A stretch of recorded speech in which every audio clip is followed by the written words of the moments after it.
Your second card out is a number 2, and it's the sacral chakra area.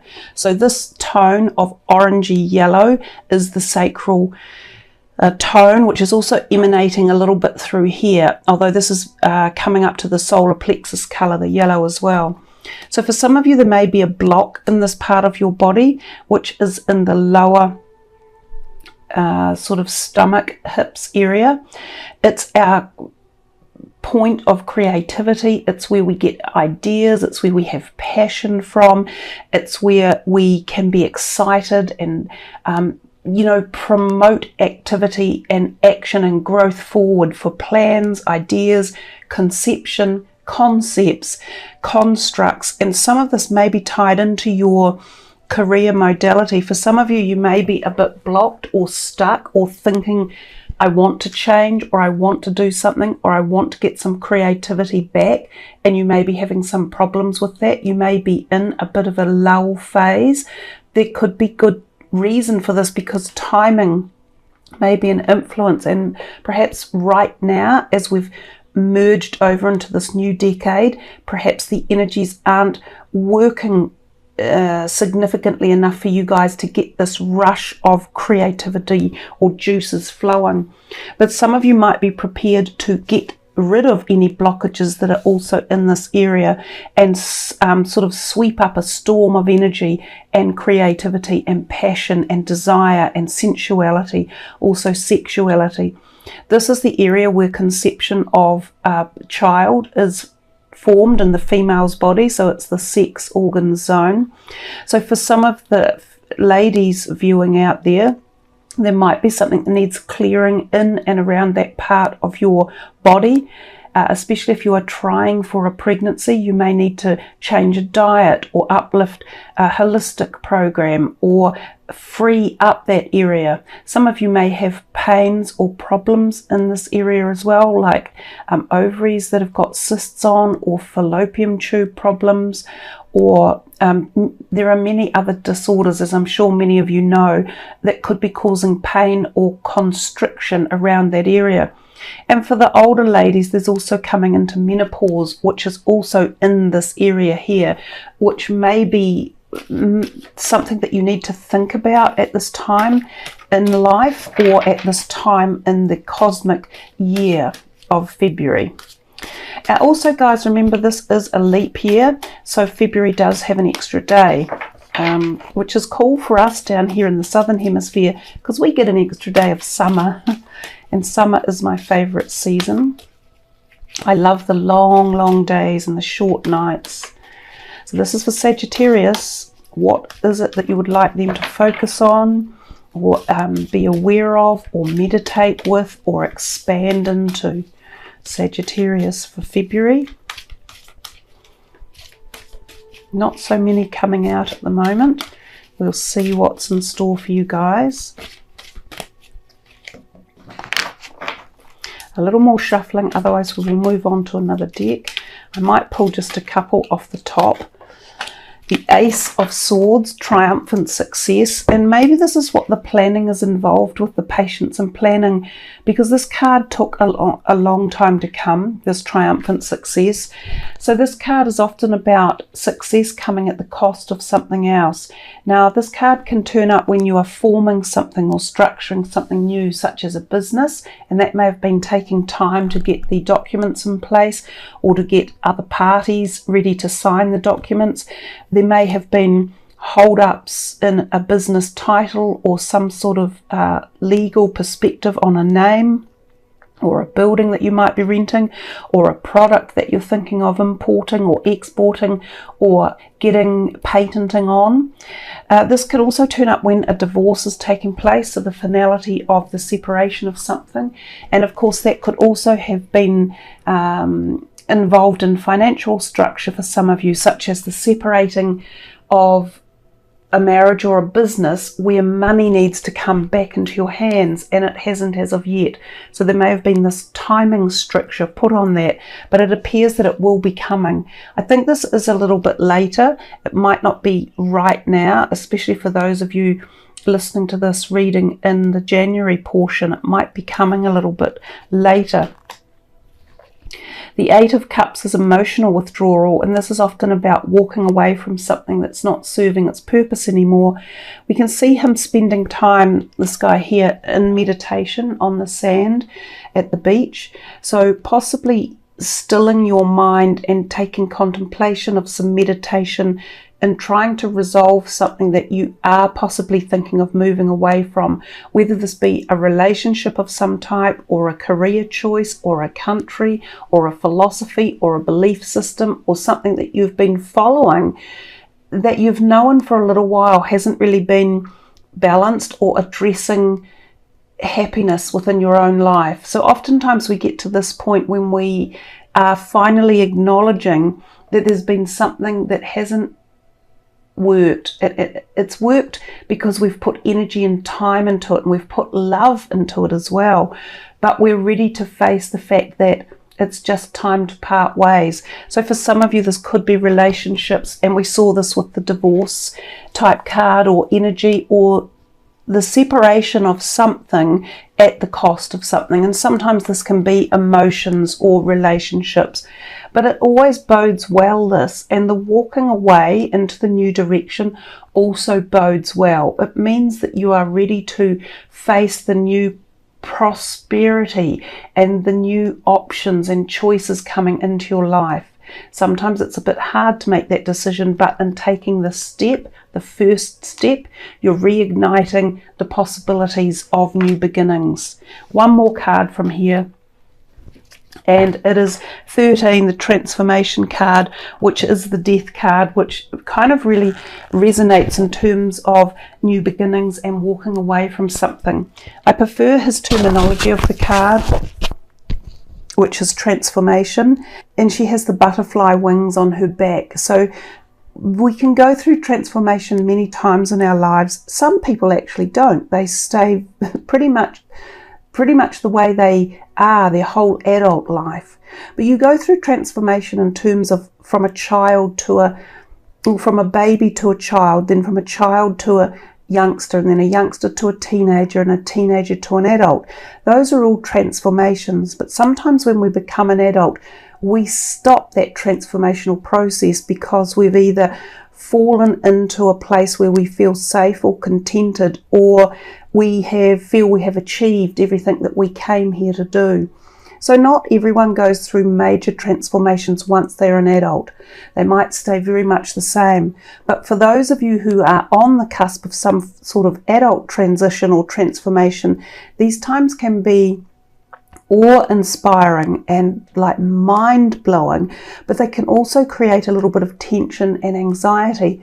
And sometimes they can do this also for people around us, because transformation can put us into a situation of leaving others, of walking away, of starting new beginnings. And that doesn't always mean that others come with us. It sometimes means that some others are left behind. And there's nothing wrong with that, but it can create situations around this where a separation or a divorce takes place, or just the leaving of something behind.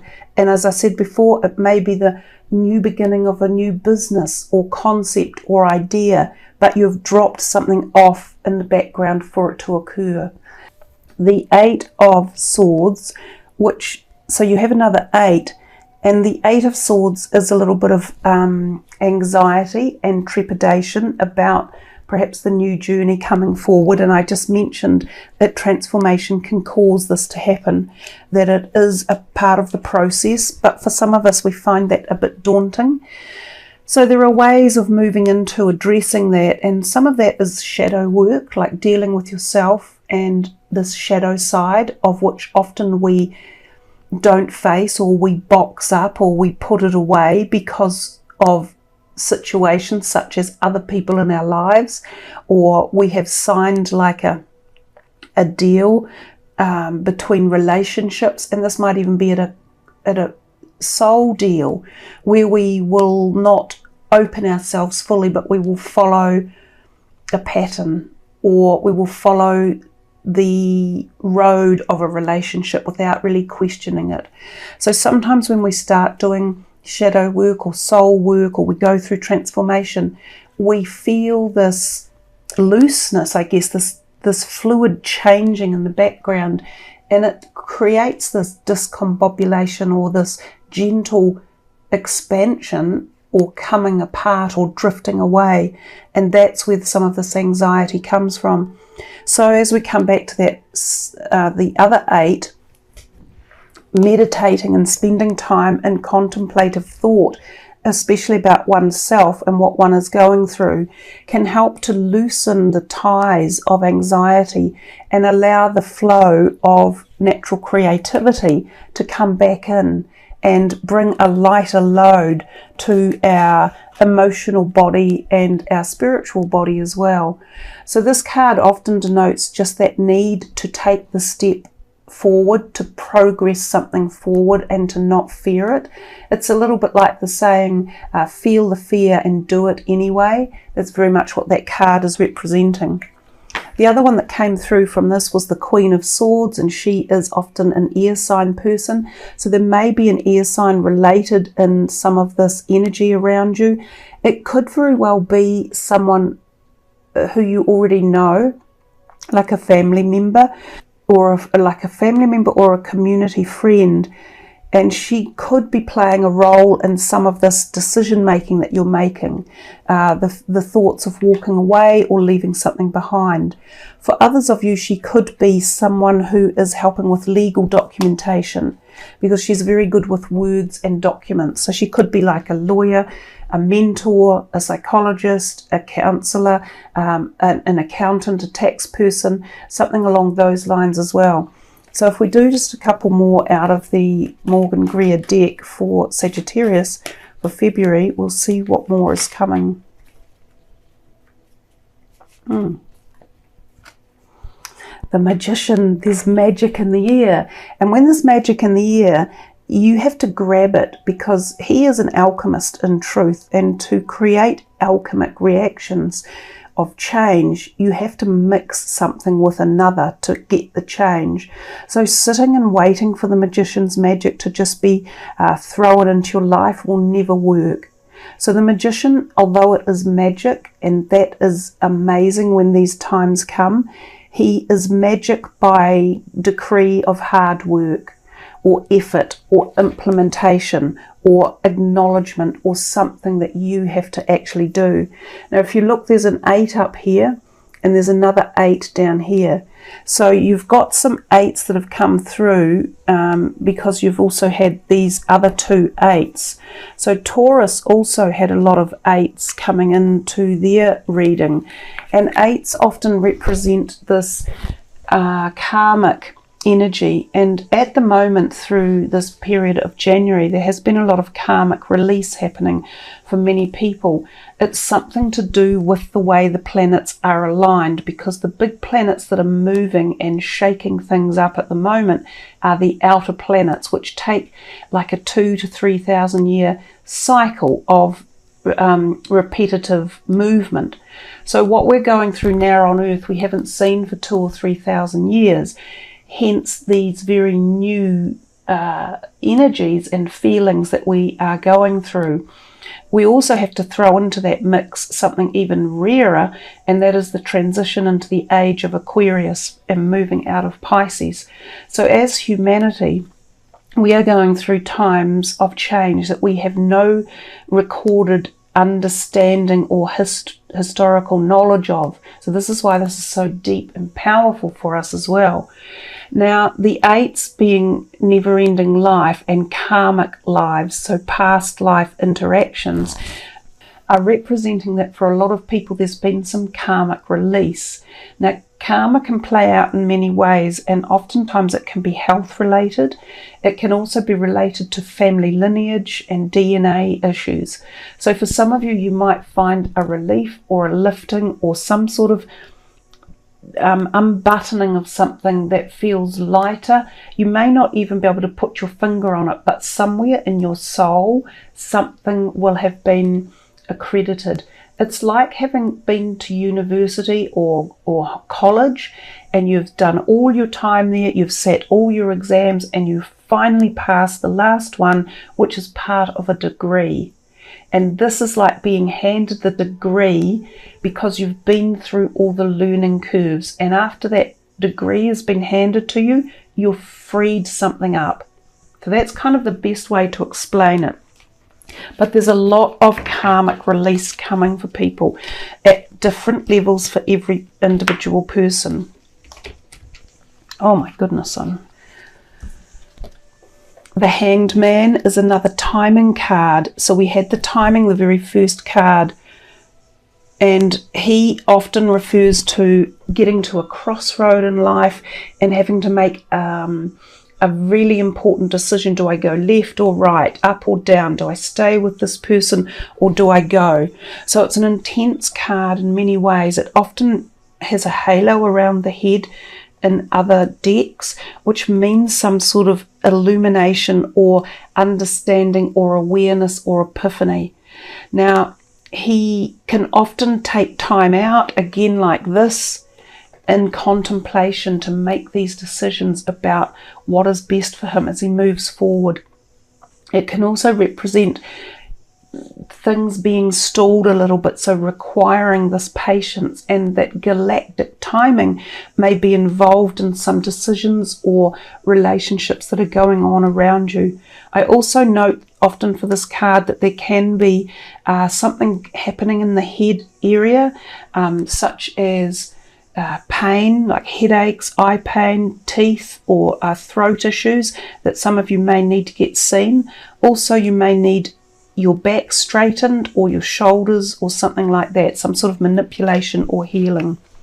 So just another couple here for Sagittarius from the Morgan Greer.